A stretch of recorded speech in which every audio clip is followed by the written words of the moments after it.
random things on Click Naija online channel. My name is Suleiman Gani. You can follow us on our Instagram and Facebook at Click Naija, and on YouTube and Twitter, or rather X, at Click Naija1. You can also log on to www.clicknaija.gov.ng for live streaming. On this show, we bring you entertainers, celebs and individuals who have excelled in their fields. We interact with them, hear what they do, share their dreams and achievements, as well as their challenges, and of course, get them to answer random questions. Today in our studio, we have the pleasure of having in our presence a songwriter, a pianist, and a recording and performing artist, Miss Nunu Eluma. You are welcome to Click Naija. Thank you so much. Thank you for having me. Very happy to be here. Now, before we proceed, Nunu, to the main questions, we'll start with, our random questions, and which I'm sure you'll have interesting answers to. Let's see, let's go. All right. Now, the first one goes like this. Which of the following weighs more? A pound of feathers or a pound of bricks? The obvious answer is pound of bricks, but it's like, where is the second option, feathers? So, the answer is...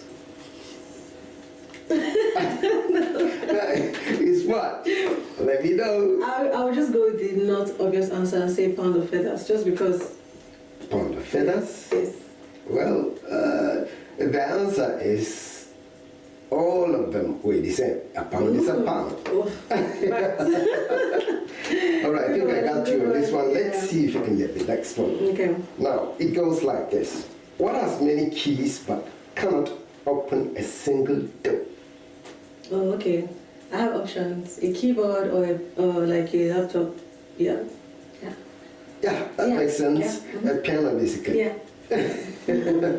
Since you're a pianist, if Miss Emeka's rooster lays an egg in Mr. Kunle's yard, who owns the egg?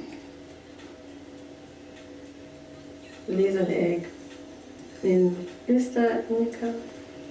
It's okay to be wrong. Are you sure? Yeah. Yeah.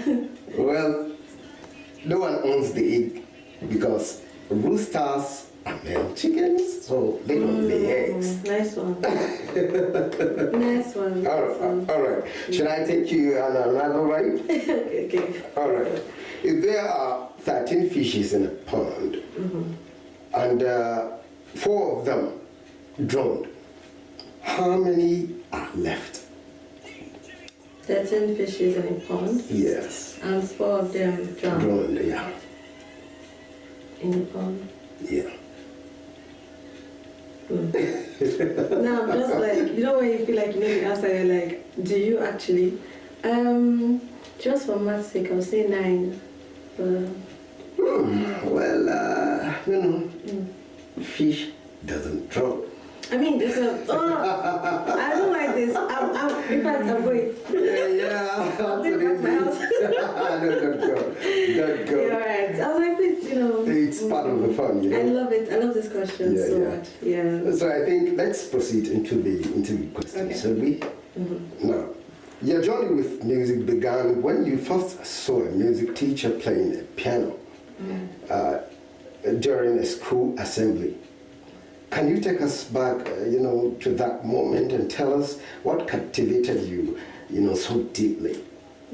So, I don't remember vividly, but like I saw my music teacher at the time playing the piano, and I was just looking at her hands and the keys. I did not see anything else. So I was like, wow, how come, it's making this type of sound and she's doing this and doing that. Mesmerized. Yes. And then we had dance and drama. Well, we had different clubs. And then when I realized that the music is going to be in dance and drama, that's where I ran to. So, okay. Yeah. So you chased that right from the onset. That's interesting. Now, growing up, you were influenced by artists such as Celine Dion, Alicia Keys, Beyonce, Diana Ross, Jennifer Lopez, and Asma. You know, how have these artists shaped your sound and artistic identity today? I would say Asha, for example, just to use a Nigerian artist. You know, Nigeria's most commercial genre is Afrobeats and everything, which is something I listen to. But then somebody like Asha is succeeding and is commercializing in her own sound. So it just encouraged me to be myself, you know. And I grew up listening to Celine Dion and all the artists that you mentioned. And I was playing the piano as well. So the first time I ever tried to compose music, it just sounded like R&B. So it's like, this is who I am. I didn't, it was natural. Well, I get it. Yeah. Now, I studied business and management before pursuing music full time. How has your business education helped you, help you navigate the music industry as an independent artist and an entrepreneur? I really love this question because passion is not enough to take you anywhere in any sector, right? So the business has helped me to, I'm still trying to be, structured in the different ways. As a musician, you need, maybe 50 people on your team, and business has this structure, so you know that, okay, even if I'm occupying 10 roles for multiple reasons, maybe because I'm still coming up or whatever, it's like you know that different segments are supposed to be handled. And so it really helped me to find structure. Well, looking back at your debut singles, You and Gree, released in 2020, right? How would you describe your growth as an artist since? When I started music in 2020, I didn't have the business mindset. It was just passion. And that really hurts me because I put it out without understanding what it takes. You understand? So when I put it out, I had a team, but you also have to have your own direction. Absolutely. You understand? So I put out the music. I had a lot of positive feedback from my family, lots of friends, and also like new people, new audience. However, when I started to see what it really takes, I took a bit of a pause on my own, as a musician, and I started the business aspect of music, which I have a company called Elitron. So I was pushing Elitron just to understand the business, and then also I was performing a lot. But for my music side, I just started to learn, observe, and grow until I felt like ready again, which took me to my next release 4 years later. In 2024. So that sounds brilliant. Now, have you used your music to advocate for positive change among our Nigerian youth? Nigerian youth, I'll just generalize it and say yes. My music itself is something I hope to speak to people's unspoken emotions and be there for them in different moods and times.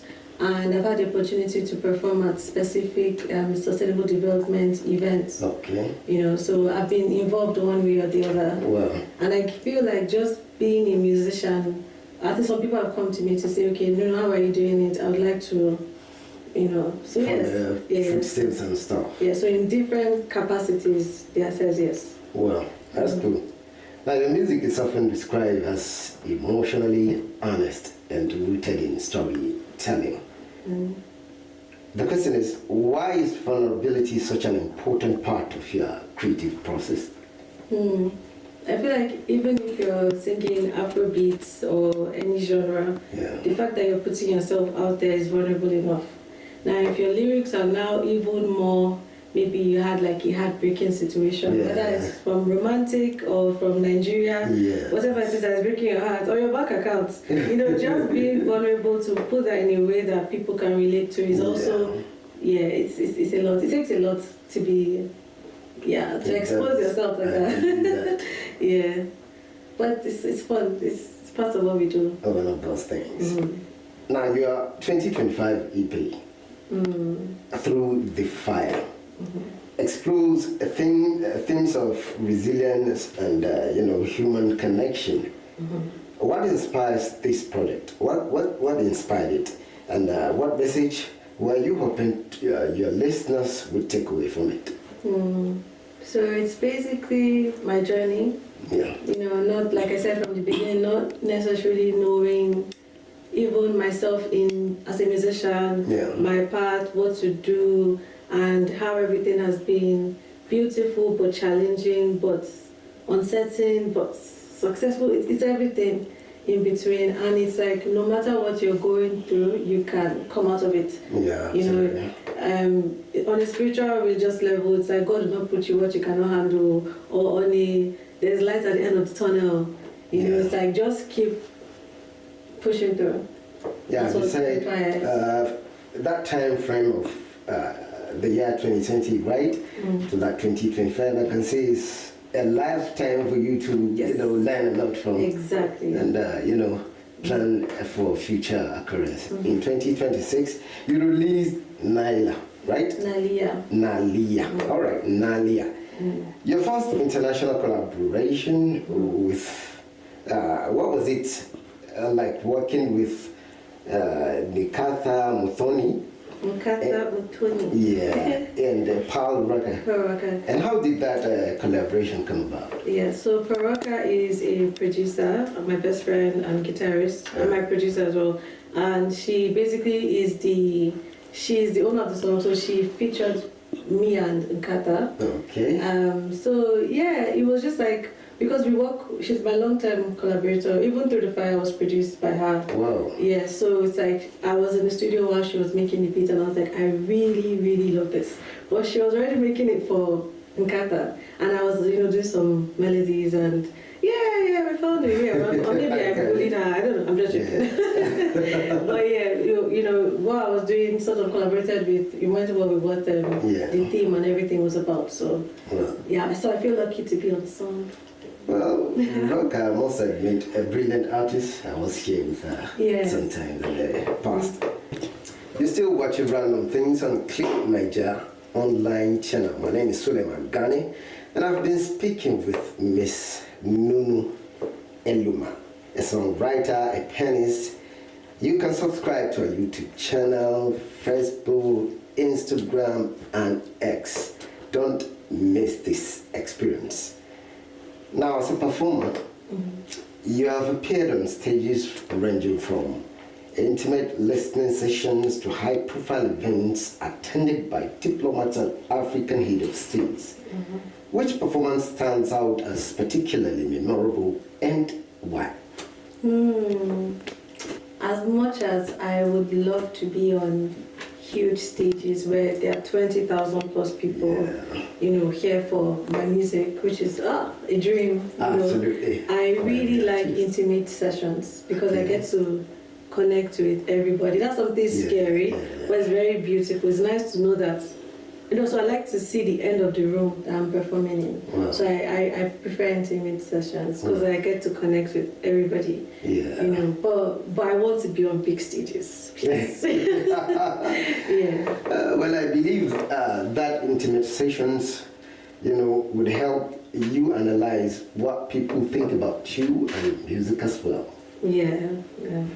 So, what are some of the biggest challenges you face as an independent artist in Nigeria? And how have those experiences shaped your career so far? Lots of challenges being a Nigerian musician living in Nigeria. But I feel like it's beyond any sector anyways. For me, I need a team, and you need to be able to finance that team. Well, you understand? So even if I'm lucky and blessed to have some people that are already on the team, they just see the vision and they're going with me. Right. But to expand, you need that, capital. So it's just being able to manage where we're at and where we want to be, But apart from that, and at a point, which I don't really see it as a challenge anymore, some people are like, are you sure you don't want to try other genres? Like Nigerians would prefer certain genres, but I don't agree with them. Nigerians listen to Celine Dion. Follow your dream. Follow your dream. Yes. And I must say that you're lucky to have, people who believe in what you're building. Yes. And that's what matters, if I should say. Yes, thank you. Now, can you, sing a song for us? I'm sure some of our viewers would love to hear you sing. Okay.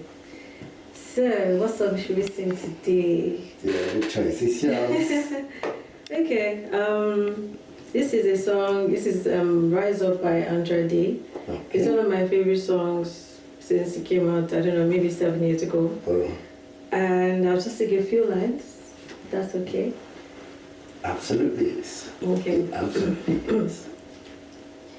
You're broken down and tired of living life on a merry-go-round, and you can't stop that fighter, and I see you so we can walk it out.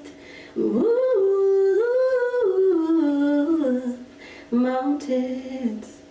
I feel like I'm missing something. I always play with my guitarist best friend, and I can't sing without her. So what do you think? Can we get her on stage? Absolutely, if we can. Okay, is she around with us?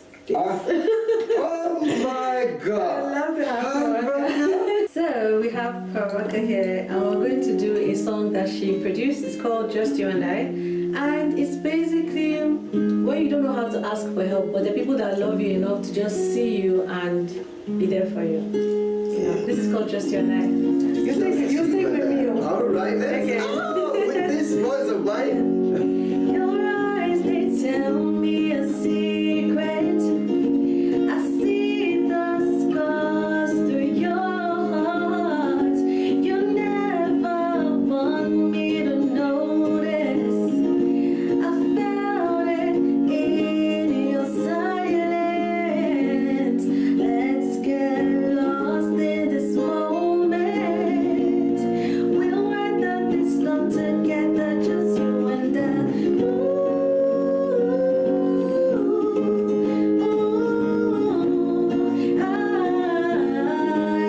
Just you and I.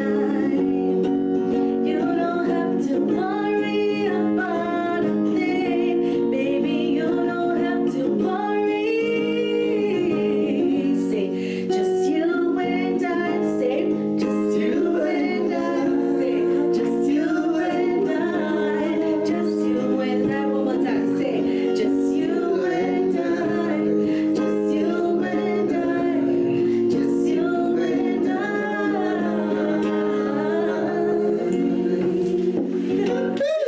You founded Electron Management and Entertainment Limited. From your own experience in the industry, what gap did you see that inspired you to create the company? This question is so, I don't know which part to start from, Well, because it's like the company has been in existence since 2021, this is 2026, yeah. and the reason keeps evolving for me. But one thing I would say is that the up and coming emerging artists are the majority. Okay. Not everybody is going to be a Davido with times, even if I want to be, but everybody's going to be, and I feel like we deserve to be successful, make impact, earn from our talent where we are. Yeah. So that's something that I noticed that people sort of overlook. That's why a platform like this is very important, you're spotlighting, Absolutely. So it's like I saw that we were very, it was like people like just figure it out on your own. There was no guidance, The same issues that I had, 15 other of my friends had it. I wasn't special, Yeah. So and there were lots of stages or just so many things, So it's for me and for us, the majority. Well, Yes. so I get that. Now, Electron has worked with hundreds of artists, right? Producers and creative professionals. Yes. What impact are you most proud of through the company's work? This question, I guess it depends. But for me, I love it when people say that Electron introduced them to an artist. Like, yes, we're doing our work. That is one of it. And also, if we're able to get artists to get paid for shows, paid well for shows. So those two are like, makes me feel like we're doing something That sounds great. Yeah. Now, in 2022, you were selected as one of the 10 winners of the British Council Creative Enterprise Support Program for Music. What did the recognition mean to you personally and professionally as well? I love this question because I sort of forgot about that experience. Yeah. That was very early on in Electron. I was basically a year into Electron, so it was extremely validating to see that, okay, somebody else sees what we're doing. In fact, we hadn't even started doing. It's like what we're trying to do. And then they now went ahead to also like financially support. So that was very validating. That's like, just keep going. Yeah, absolutely. Yeah. Now, through initiatives such as Producer Hangout, One Harmony, and collaborations with cultural institutions, you have helped, build creative communities. Why is community building so important to you? I've been saying I love this question a lot, but I love this question. Yeah. Community is power. You understand? Yeah. If you have 1,000 people, in fact, that's too much. If you have 200 people that believe in you, that are ready to support you in every capacity, from showing up to finances, then you're a successful artist. I mean, that's my definition of success. If you have a community of people that believe in you and show up for you in the ways that you ask, you've won. You don't have to have 1 million followers. You're right. So that's something that, as a person, as an artist, as an entrepreneur, we're trying to, show artists this power, to say. Yeah. So community, and it's like, it's unmatched. That's great. Now, beyond music and business, you are passionate about cultural initiatives and social impact. How do you see music serving as a tool for connection, healing, and positive change? I feel like music, just like football, brings people together.